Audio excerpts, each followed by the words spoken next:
हरि मोर पियो मैं राम की बहुरिया, राम बड़ो में तन की लहुरिया।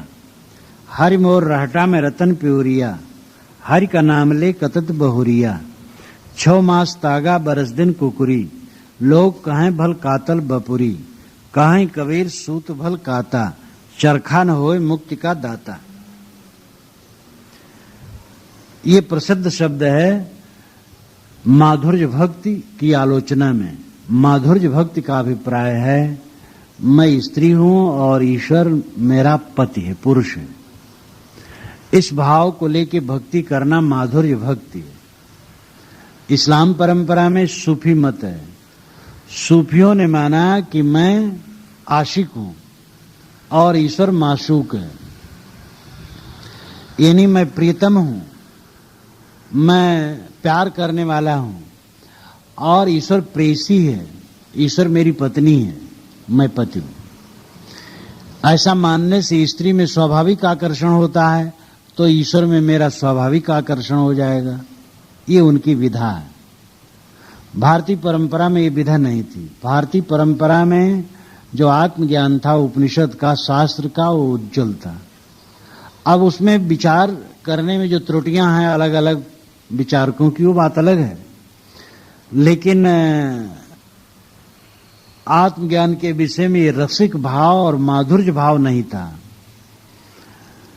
कृष्ण की उपासना में ये पीछे से जोड़ा गया और खूब रास चली, रास भक्ति, माधुर्य भक्ति। उसके पश्चात राम वाले ललचाए, वो भी जोड़ लिए। पूरी रामायण में कहीं ऐसा नहीं, वाल्मीकि रामायण में गोस्वामी जी ने भी इसको नहीं लिया है। ये उनकी बहुत बड़ी बात, अच्छी बात है। लेकिन कृष्ण उपासना की देखा देखी राम भक्तों ने भी ऐसा कर लिया और कृष्ण भक्त, राम भक्त जो रसिक संप्रदाय वाले हैं, उनमें से ऐसा एक संप्रदाय ही है जो पुरुष होकर के साड़ी पहनेंगे, ब्लाउज पहनेंगे, टीका लगाएंगे, सिंदूर लगाएंगे, चूड़ी पहनेंगे, पावजेब पहनेंगे, चमकाएंगे, मटकाएंगे, स्त्री की तरह बात करेंगे। एक ट्रेन में स्त्रियों का डब्बा, पहले स्त्रियों का डब्बा चला करता था, तो स्त्रियों के डब्बा में एक रसिक संप्रदाय के साधु आके बैठ गए। तो जब चेकर आया, टिकट चेक करने वाला, तो देखा उसको, तो निगाह डाला, तो दाढ़ी जो बनाए थे तो थोड़ी थोड़ी उगी थी कि आप तो पुरुष दिखाई देते हैं, आप यहाँ कैसे आ गए? कि नहीं नहीं हम स्त्री हैं। कहने आप स्त्री कैसे हैं? कि नहीं नहीं हमें स्त्री समझिए। उसने कहा ये बहुत गलत बात है, आप पुरुष हैं, आप उस डिब्बे में जाइए। अयोध्या में ऐसे मठ हैं। एक बार मैं अयोध्या में घूम रहा था, तो एक मंदिर में, जो सामने ही मंदिर हुआ करता है जिससे मूर्ति के दर्शन सड़क से ही लोग करें, तो मंदिर के सामने जो चौबाहा था उसमें 4-5 खड़े थे और पूरा स्त्री लगते थे। तो मैं मंदिर में जाना चाहा, जब देखा स्त्रियां खड़ी हैं तो आगे बढ़ने लगा, तो चमका मटका के बुलाने लगे। तो मैं समझ गया रसिक संप्रदाय वाले हैं। तो ये रसिक संप्रदाय वाले रजस्वला बनते हैं। महीना में एक बार लाल कपड़ा रंग करके अधोद्वार में लपेटते हैं और समय समय से बच्चा पैदा करते हैं। बच्चा तो पैदा नहीं होता है, तो लोढ़ा में कपड़ा लपेट करके 2 बैठते हैं, तुम खिलाओ हम खिलाएं, वो गाते हैं। अब बच्चा पैदा हुआ है। ये दुर्भाग्य, ये राम उपासक और कृष्ण उपासक, इन दोनों में ये दुर्भाग्य पैदा हुआ। प्रथम कभी ऐसा नहीं था। वेद में नहीं, उपनिषद में नहीं, 6 शास्त्र में नहीं।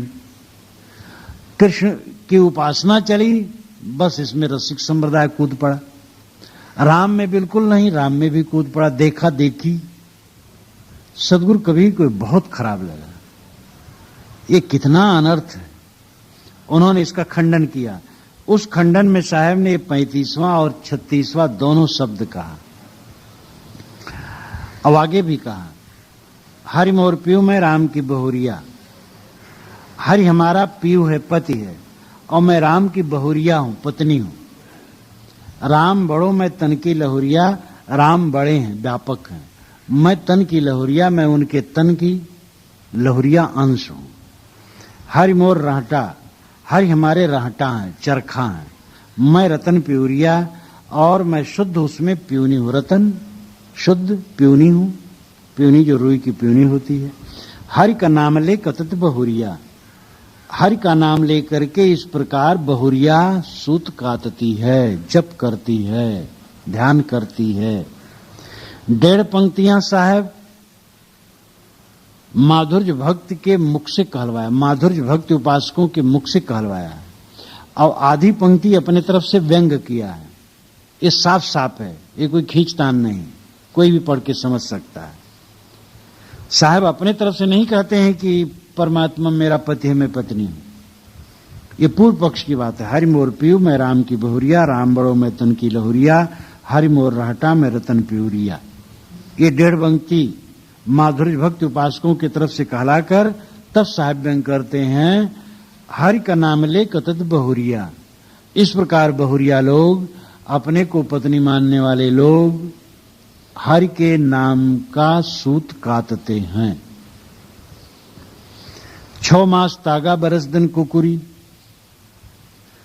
6 मास में तागा बनता है और बरस दिन में कुकुरी बनती। कुकुरी कहते हैं आंटी को। सूत को काट करके जब आंटी बनाई जाती है वो कुकुरी है। यानी 6 महीने में 6 महीने जब चलते हैं और वर्ष भर में उसकी परिपक्वता होती है। लोग कहें भल कातल बपुरी।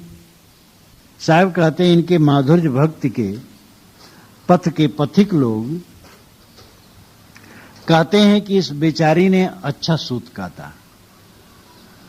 कहां कबीर सूत भल काता, चरखा न होए मुक्ति का दाता। साहब कहते ये सूत तो अच्छा काटे, लेकिन ये चरखा मुक्ति का दाता नहीं। इतना साफ होने के बाद भी विद्वान लोग इतने भटके हैं कि वे अनर्थ करते हैं। कबीर साहब के साथ विद्वानों ने बड़ा बड़ा अनर्थ किया है, क्योंकि जितने आलोचक और लेखक हुए हैं वे करीब करीब सब उसी धारा के हुए हैं। कहीं कहीं उनकी उपासना है, कहीं कहीं जुड़े हैं, वे ऐसा कहें चाहे न कहें, कहीं उनका मन बंधा है और उसी चश्मे से वे कबीर साहब को देखते हैं। कबीर साहब की वाणी का पठन पाठन विश्वविद्यालयों में और स्कूलों में पहले नहीं था। रविन्द्रनाथ टैगोर ने कबीर साहब की वाणी को श्रेय दिया। चित मोहन सेन ने संकलन किया कि वेस्कट, अहमद शाह, इन विदेशी विद्वानों ने इंग्लिश में कबीर साहब पर लिखा और बीजक का आधार लेके लिखा। जैसा उनका ढंग था, सूझबूझ थी, उन्होंने काम किया। इन सब को देख करके फिर हिंदी के विद्वानों ने सोचा कि कबीर को लेना चाहिए। तब इन्होंने जो बाहर की वाणियां संकलित हैं उनको लेकर के इन्होंने उस पर काम किया। और कबीर साहब की बाहर की वाणियां ज्यादा कबीर साहब को भक्त के रूप में प्रस्तुत करती। ज्ञान, वैराग, चिंतन और विदग्धात्मक बातें, क्रांतिकारी बातें उनमें भी हैं, लेकिन कम है। भक्त रूप जिससे बनाए ऐसी वाणी उसमें ज्यादा है।